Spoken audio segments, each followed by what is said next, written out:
Vickie Skorji, welcome to the Tokyo Living Podcast. Thank you, Sam. Thank you very much for having me here. So we've got Vickie on today on behalf of TEL. Now, we did have Selena Hoy on twice, actually, last year on episode 28 and 30, and she gave a pretty thorough breakdown of what TEL does and the different things that you're involved in. So today we're going to talk a little bit about the Tokyo Tower Climb, which is one of the projects that TEL does. But perhaps if we could just start by getting a bit of background on you, why you came to Japan and how long you've been associated with TEL. Sure. So my accent is Australian. I'm Australian. That's where I come from. I have a background in psychology and neuropsychology. I came to Asia in 1997. I went to Hong Kong first, and then I came to Japan. I came with my husband and our children at that point, and I was never going to be here that long, and here I am all these years later. None of us were ever going to be here that long, really. No. So how many years is it for you now, Vickie? I've been in Japan since 2001, I think. Okay. So a while. A little longer than me. Awesome. And how long have you been involved with TEL for? I joined TEL in 2004 when I was sending my oldest child back home to Australia, and I was feeling really lost. Wow. At that point, I'd also given up on ever wanting to do psychology again because I had lost my license, because coming as a psychologist, you have to do certain things to keep your license. And I had a probationary license in clinical neuropsychology. And at that point, doing things online, having supervisors from other countries was just not an option. And Japan did not have that level of speciality to support me. So I had to give these things up. And so I hated the field for a long time. Really? Interesting. And then somebody asked me to get involved with the Lifeline. I've been involved with the Lifeline in other countries, and it saved me. It gave me a love of psychology again. I went back and did a different type of master's, one that I got an extra one as well, so that I could practice in the country. Yep. And I did end up working in the clinic, but then gave that up a number of years ago to come back and manage the Lifeline. So awesome. I've had this very diverse view of from the Lifeline to the clinic, to as a volunteer on the Lifeline, to training people on the Lifeline, to now managing the Lifeline, and trying to do something about the stigma and the lack of talking about mental health in this country. Yeah. I guess just on that, what do you think that sort of stems from, the stigma? And I mean, I feel like looking at the rest of the world, there seems to be a lot more progression in that space. What do you think is holding that back in this country? Well, part of it is how long they've been working in the area of psychology, if you like. So Europe's had a long history, and from that, where I come from in Australia, taking on from some of that knowledge, right? And the US also has a strong knowledge and research team looking at these fields. And the fields are very much more advanced, right? So we have various bodies, we have various qualifications, we've learned from all of those things. Asia's kind of in its infancy on these things. So that also means that awareness and that discussion and people in those careers is less. So it's catching up, but it's less. Also, in many of the other Asian countries, there's more of a need to be united, right? To belong to the community, to not ruffle or stand out. While that has some wonderful advantages and things that I might admire, it also makes it really difficult for those that are different to feel that they can step out, or that they're worthy, or that they haven't failed in some way. So, many of us might come from countries where that individualism is more advanced. And you can see that from even how people are voicing their concerns for how I want to deal with being vaccinated or not vaccinated, right? Yeah, of course. So that level of my voice or being different or having that option is not as advanced in Asia. Mm, Particularly Japan is a country where being part of the community really gives you a good sense of who you are and your worth. So mm, what happens if you're not as proactive or mm, productive? mm. So how then do you sort of go about maybe approaching it differently in terms of raising awareness and in terms of sort of changing people's mindset? Are there different strategies, different sort of cultural nuances that you have to apply in that? Yes, that's a really good question, because many people come, and I was one of them. You come from a country that's maybe a bit more advanced. You go, oh, I've got these tools, or I know this great program. Let's just roll it out in Japan. But you're not taking into account those cultural differences. So Mm, it's a different way that you have to understand the population and talk to different groups, right? And mm, different things that are going on within the groups. yeah, yeah. And Vickie, obviously, you know, the last 2 or 3 years has been really tough for everyone in the world. What are the, and I did sort of touch on this with Selena last year, but what are the things that you're seeing coming out of this? What has the pandemic sort of brought in terms of new challenges to people dealing with, you know, mental health? And yeah, what are you seeing going on at the moment? So I think we're seeing different things happen at different points across the pandemic, right? So there's different groups of us that are feeling the stresses at different times. So if you like, in the beginning, none of us knew what the hell was going on, and there was sort of like that general panic, right, Yeah. across the world, right? And you're just waiting for it to come, that wave to come to your country. And you see people doing the same things, rushing up to stock up their cupboards or buy toilet paper, or etc. Right? Maybe you didn't need these things, but it made you feel like you were doing something when you had no control over what was going on. But then you Mm, started to see different populations that were more impacted. mm, So you had perhaps the families with young children, and they're having to school them or deal with them at home. How did the family deal with it? Perhaps here in Japan, where there's less of that sharing of those roles, right? You saw many women saying, no, I can't deal with this. Their mental health was impacted. You saw divorce rates go up in the early phase, because people were not really talking about their issues, right? They were just like overwhelmed, right? yeah. We saw domestic violence go up, right? Mm, And then in the later part of the year, we saw the suicide rates go up, but we saw them go up amongst women, and particularly younger women. really? There's been some really good research that's come out about that as well. And part of that in Japan is that, that I just touched on, that gender differences in roles and supports and options, right? So the Mm, women were often in jobs that were impacted by the disaster. Maybe they were on part of the helping profession, right? So nurses or carers, and many of them were ostracized. Their mm, families were ostracized. The kids were kicked out of school. So here they are trying to do that frontline work, and the harassment that was going on for them was enormous. Then you had all of those that lost their jobs. So many of the women were in hospitality or part-time jobs, or the restaurant, those industries, who were significantly impacted by that initial wave, and they're mm, still being impacted by them, of right? course. And those people that were involved in events, those types of things. So those individuals, and a lot of them were women primarily, or not primarily, but a larger percentage of them were women, right? So that's why we saw that wave happen, where the women were taking their lives and saying, I can't take it, right? And Yeah. you even saw, when it came to International Women's Day last year, groups of women in Japan taking to the streets and saying, enough. And you don't kind of see that Mm, marching of particularly women, right, mm, in Japan, right? So that was quite a significant change that's happening. So I think that's awesome. what we're sort of seeing now, though, is the young people.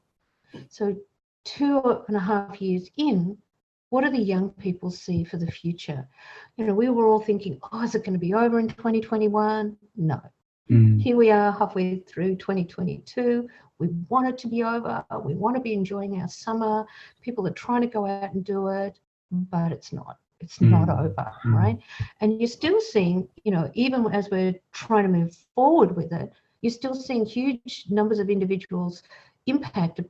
Some of those areas, like it's not that they can't go to work. It's that now they're sick, and are there enough people out there to actually do the jobs that need to be done, right? When you've got masses of them unwell at the same time. So even if you're having a break now, you're not feeling like, am I free and easy here? Does it feel wonderful? The hope's kind of gone, right? What does this look like? Does the future look exciting or uncertain? And for young people that are wanting to get out and start a career or look at career options, maybe you are really wanting to get into events or have your own business or whatever, what are you thinking now is your options, right? Maybe you'd been saving up and you wanted to travel and you're thinking, what's that going to look like, right? So for a lot of young people, they're questioning, what does the future look like? And that's a worry. Then maybe there's one more thing I'll add to it, and that is all of these stresses have eaten away at our reserves for handling stress. Yeah, for sure. And that is making us more or less resilient, right? So if you thought about, I often like to think of maybe resilience as a petrol tank, okay? Yeah. And you want to be, if you're in the 3/4 range, hey, you're feeling pretty good. You can go long distances, etc. But you don't want to be getting below the halfway mark. But I think most of us are running down on that quarter mark, right? Yeah, for sure. And so that means what happens when another stressor comes along? We just don't have that bounce anymore. Yeah. So Ukraine comes along or another wave comes along, and it's like, ugh. Yeah, it just hits you even harder. You lose someone, you get sick, you've got exams coming up, right? You just don't have that bounce anymore. And I think that is what we all need to work on, right? How do we particularly help those that are struggling? How do we help ourselves? How do we build that resilience back? Because stresses are always coming at us. Right? Maybe not at the pandemic level, but they're always coming at us. So to think about going forward and having no stresses is not realistic. So how do we get that, that tank up to at least halfway mark, right? Yeah. And I guess what's happened with the pandemic is also, separated people on a greater level. So there's, a less connection, less peer support readily available, and I think that's impacting people in a big way as well. Correct. But that's also impacted those that maybe for the domestic violence, right? Or child abuse. So if your family was struggling before the pandemic, right, 2.5 years in, how are they doing now, right? Yeah. How are they dealing with the increased costs of living? Yeah. So what's that like for you if you've got nowhere to go, right? If you haven't got those connections, as you said, we're more isolated, right? Where do those people go, right? How do they get support? So seeing huge issues with domestic violence, alcoholism, young people's mental health. Those are the areas that, worry me going forward at the moment. Yeah, for sure. Obviously, the specific solutions and interventions are very nuanced and in a large part sort of case by case. But obviously, the first step is raising awareness, and that's what your group is doing with events like the Tokyo Tower Climb. Tell us about this event. How long have you been running it? Was it something that you were running during the pandemic? And what's the purpose of it? What's the goal that you're trying to achieve? So the Tokyo Tower Climb was something that we switched to in 2017. Before then, we used to have, people might have heard about our runathons, and we would do a runathon. But everybody was doing runathons, and there was less need to come and maybe join ours. So we were very lucky, and Tokyo Tower partnered with us to allow people to do a different type of challenge, and that was run up the tower. Right. Yeah. And we did that around World Suicide Prevention Day and World Mental Health Day to make a noise about those mental health issues, right? To try and bring down the suicide rate, to get people talking about this topic and to learn the science, right? So they could help someone who might be struggling. So it was sold out in the first year, the second year and the third year. We did it for 3 years in a row. And then COVID came along. And like everybody else, we couldn't do our events. But what we did do was switch it up a little, and we asked people to step it up, right? Yeah. To step up for mental health. And what we did was ask them that in one day, could you walk the number of steps for every life lost by suicide in Japan? So this year it's 21,007 people that lost that battle with them with a mental health issue. And so that enabled people, and they had a month to do it, it enabled people all around the country to take part in this challenge. And last year we had just under 1,000 people right across the country. In fact, we even had a few people outside of the country. They'd been here in Japan, and they went and did those challenges outside the country. And that was pretty amazing. Because I think everybody is feeling that challenge to their mental health, and they wanted to do something, and they wanted to help raise awareness. So people could do it in groups of 4, or they could do it in a group by themselves. And we also asked them to maybe do some fundraising and to create awareness programs. We saw some really creative things that community groups did, some corporates that were doing them, and some of the schools that got engaged with it. It was just fabulous seeing the different ways that people were interpreting it.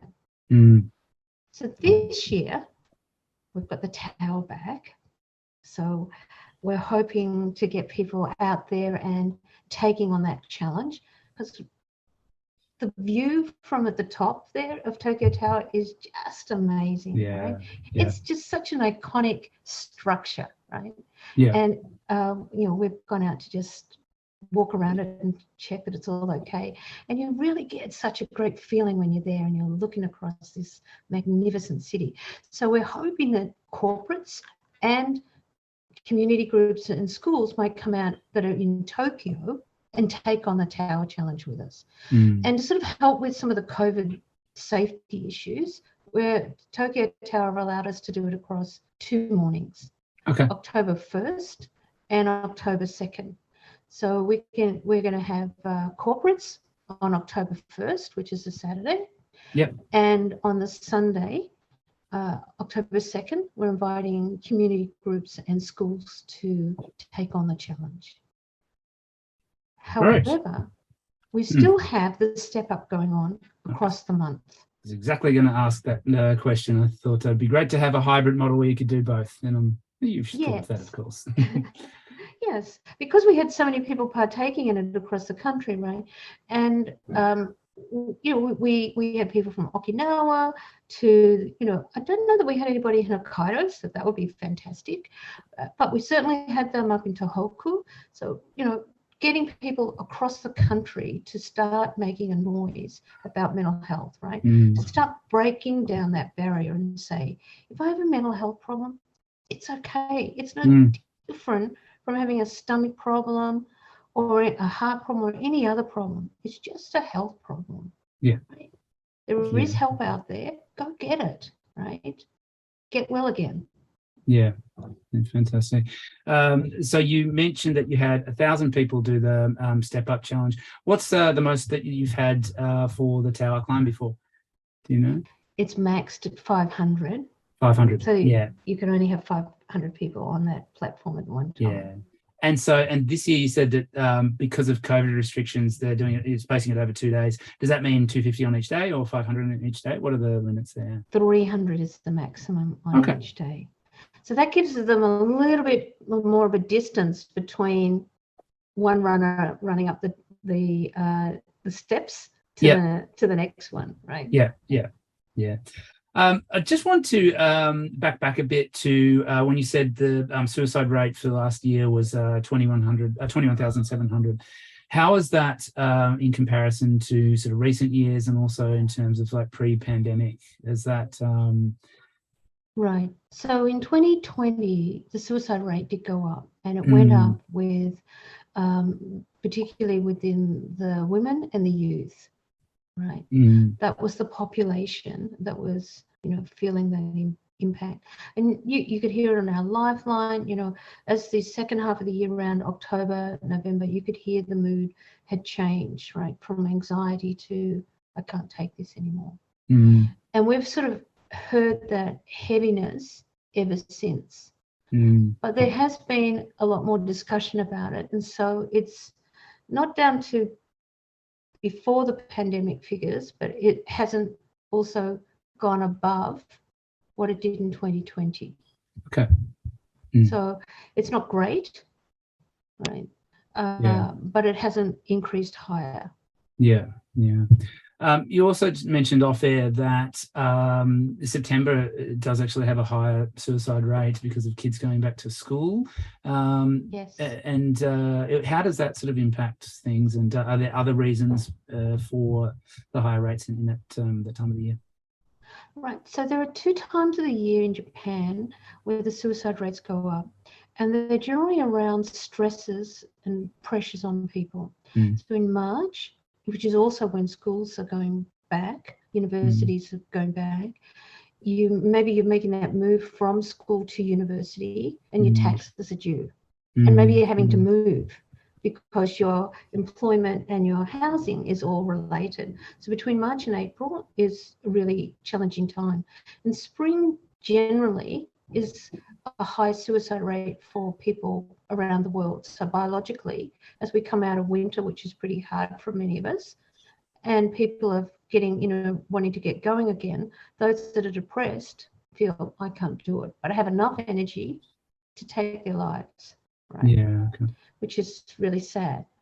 But you've got the same thing going on in September here with the break over the summer, and then perhaps you were feeling bullied at school, perhaps you were not doing so well with your grades, and here you are, right? Going to have to go back in and start a whole new year. Maybe, you're struggling with mental health issues and hadn't gone and got help. How are you going to face that new academic school year? Yeah. And so for young people, it's one of the highest suicide months. So at the March, maybe it's not the young people, but September, it's young people. So one of the things that we'd also like is for educators, parents, and young people to know what are the signs that someone might be struggling, right? How to have those conversations and how to link them into support. Yeah. Because it's a treatable, curable condition. Yeah. No one should be dying from mental health issues. Yeah, absolutely. No, it's thank you for sharing that the information and that perspective. I guess just on the sort of practical side, if people do want to get involved in the climb, what are they looking at in terms of time, number of steps, and toll on the body? How fit does someone need to do to get through this? Okay, so if you were doing the step up, which is 21,007 steps, if you do that with a group of 4 people, it'll probably take you half the day. Yep. If you're going to do it by yourself, it'll probably take you a better portion of the day to march it out. Yeah. Okay. The tower, you can go up as fast or as slow as you like. We do ask if you're a runner, right, or you have a 5K time, what that is. So we'll put the faster people ahead. Yeah. And for many of us, myself included, maybe I'm not as fit as I was once before. So you've got a little bit of time to maybe get fit if you're wanting to be the fastest up that tower, or you just take it on and take it as long as you need to. What's that? What is there a record time? I can't remember. I think a 15-year-old or something did it in around 2 minutes. 2 minutes. Oh, okay. Something like that. It was Wow. pretty damn fast. I was amazed. And a long sort of, if you do it just at your own pace, sort of walking up, what might take you 10 minutes. 10, okay, all right. So yeah. And then you got that fabulous view. Yeah, right? yeah. I'm already thinking of people that I can potentially challenge to race up. Yeah, it might be a challenge. And do people sort of do that, like with corporates and things like that, sort of make it a bit of a challenge, make it a bit of a race, make it a fun competition? Yeah, absolutely. Yeah. Okay. Oh, fantastic. For people who do want to get involved, how can they find out more about it? How can they sign up? How full is it at the moment? Are there still sort of spots open? There are lots of spots open at the moment. Yep. I think that people are away and people are trying to see, hey, what's going on with these COVID numbers, right? But that doesn't stop you from stepping up, right? Around the country. And as I said, we've planned the tower out to make that safer, right? So just come out, get fit, do something good for yourself, have some fun, and make a difference to yourself and to others, right? Yeah. That's our ask. You can go to our website or you can go to our event site. So maybe you go to our website, www.teljp.com. There's a link there to our event site. Okay, fantastic. And just one other practical thing, are masks required? Not while you're going up the tower. When you get to the top. When you get to the top and around the base, we need to follow Tokyo Tower's guidelines. Sure. Makes sense. Okay, fantastic. Is there anything else that people should know about the event, or anything, any sort of closing words that you want to get out before we wrap up? Mental health is something we all have, right? And it's more important than ever for us to talk about these topics. And getting out there and marking days like World Suicide Prevention Day or World Mental Health Day set the signal to your community and to those around you. I am someone that can talk about this topic. Right? I am someone that acknowledges that mental health is part of who we are. We have good days, we have bad days, right? We can all do something to look after our mental health, and we can all do something to help those who are struggling. So that's my plea to everybody. Make a difference. You can save a life. You can make a change. You just either have to step and walk, right, and have some fun while you're doing it, or run up the tower and have even more fun. Fantastic. So make a difference. All right. Well, thank you very much for coming on, Vickie, and thank you for all you do with TEL and the fantastic work that your organisation does for the community. I think it's amazing what you do. Yeah, for everyone listening and watching, please get involved. Check out the details. We'll put the details of the website in the show notes, and I will definitely be participating, and hopefully see many of you there on the day. So thanks again for coming on, Vickie, and we'll hopefully speak to you again soon. Thank you very much.